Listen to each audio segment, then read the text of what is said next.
to read. So we had to live this Bible out. Now, Yeshua, the perfect Jew, and I call him the Messiah of Israel and the Savior of the world. That takes care of everybody. Okay?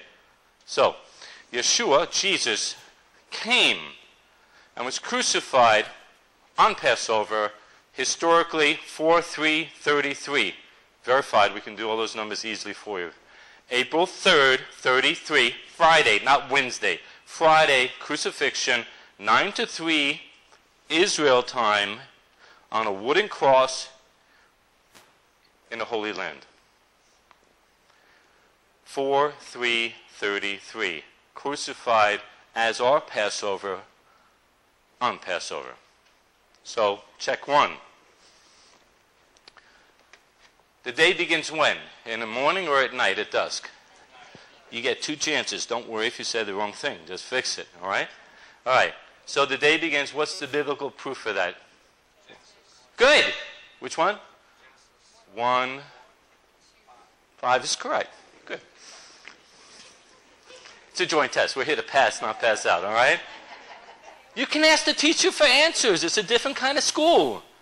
You can ask him, what's the answer here? And he'll tell you how to find it. He wants you to learn. So, 1:5. At the end of the verse, Vayihi erev vayivokir yom echad. And it was evening and it was morning one day. The day always started at night. Period. The whole universe started at night. There was darkness first. Light was not created. Light was embedded inside the darkness itself. And it was not the darkness of the fall. It was the darkness of creation. As the universe cooled to about 3,000 degrees Kelvin, then the photons of light, particles, came out and there was light. And light became separated from darkness. And God called the light day and the darkness he called night. And it was evening and it was morning one day. I formed the darkness. God created it, but not evil. That's 2 different, very different things. Crucified on Passover, buried. So right after the crucifixion, he goes into the tomb. He's in the tomb, buried on unleavened bread. The leaven would symbolize usually, not always, most cases, what does leaven symbolize? Sin. So without sin, number 1. Then he's raised on right after the first Sabbath, right after the first Sabbath, on first fruits. So when the women come to the tomb, they come to the tomb when? In Sunday morning or Saturday night? Always Saturday night. Matthew gets it wrong because Matthew didn't get it wrong. He knew. The translators got it wrong. It's a complex Hebrew idiom, at the light of the day. So it looks like the day dawned and the women are there. The dawning of the day, because the day starts at night, it's evening. That's why they call it at the break of day, because the day starts at night. Don't sound like a Westerner. Well, it's far from the West, all right? It's east.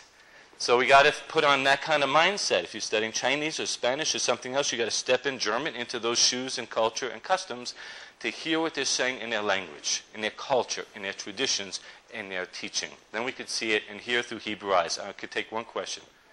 What is it? It was dusk. Yes. That was smart. Smart. Good. Tov mode. So, first fruits, raised on first fruits, and then Pentecost, Shavuot, is the time of the giving of the Spirit. Now, in history, you have what? For the giving of the Spirit, the 4th one, Christ is crucified on Passover, buried on unleavened bread, raised on first fruits as the first fruit, 1 Corinthians 15, of a new order, right? He's the first fruit. First implies cardinal ordinal numbers, 1, 2, 3, and then first, 1, 2, 3, no, first, second, third. If there's a first, there's a second, there's a third. Thank God for that. That means we're in. Somewhere, as long as you got a number, you got a ticket. And you can just wait. The bus is coming. All right? Now, maybe coming sooner than some think. Now, that's the first 4. These first 4 are accomplished in Jesus' first coming.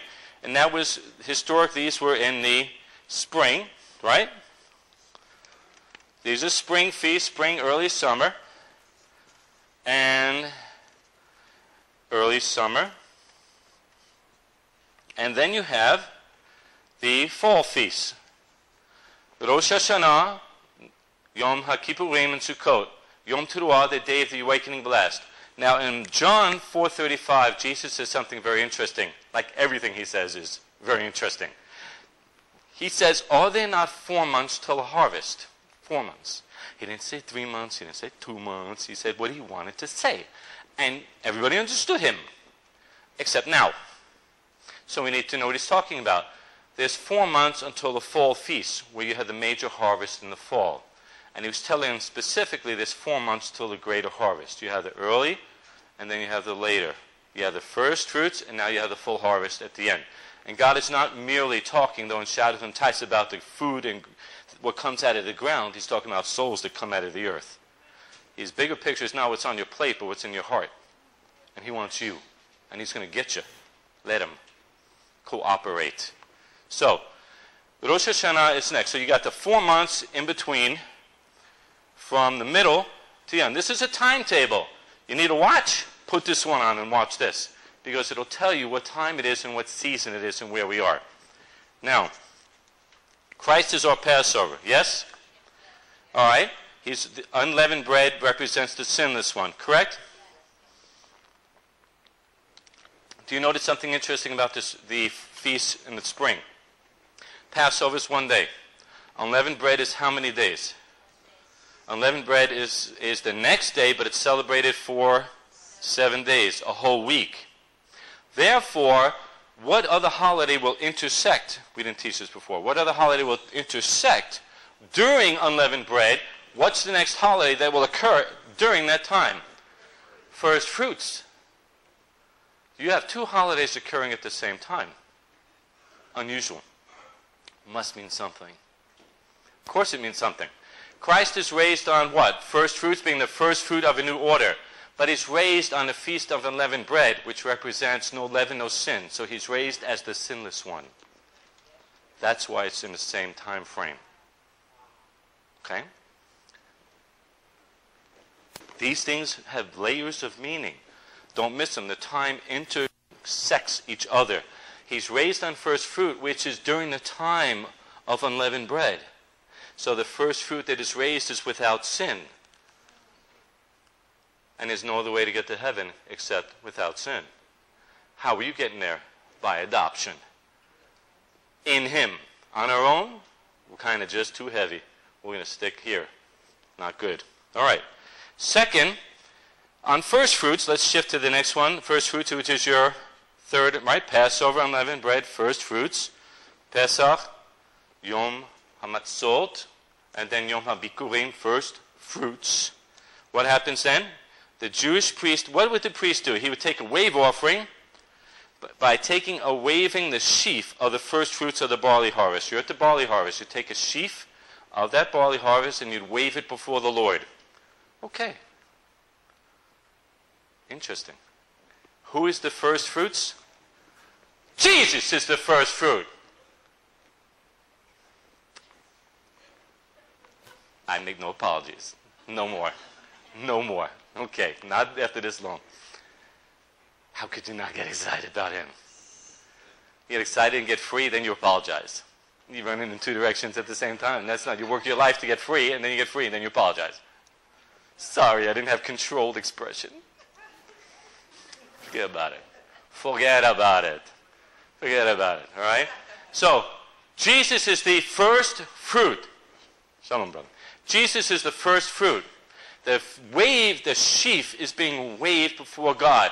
When he's raised from the dead, he had not yet ascended to the Father. Here comes Miriam, right? Mary. And she grabs him by the ankles, right? What does he say? Don't keep holding me. Why? Because I have not yet ascended to the Father. What matter is that? Because he had not fulfilled first fruits yet, because he is the first sheaf of first fruit. So he has to appear before God as the first sheaf wave offering before the Father. She was keeping him back from being the sheaf himself, not just out of the ground, but himself out of the earth. She was holding him out of love, but she should have let him go. He said, I have not yet ascended to my Father. I have not finished first fruit. I must finish by appearing before my Father as the sheaf offering waved before God the Father Almighty. Do you get it? So when somebody's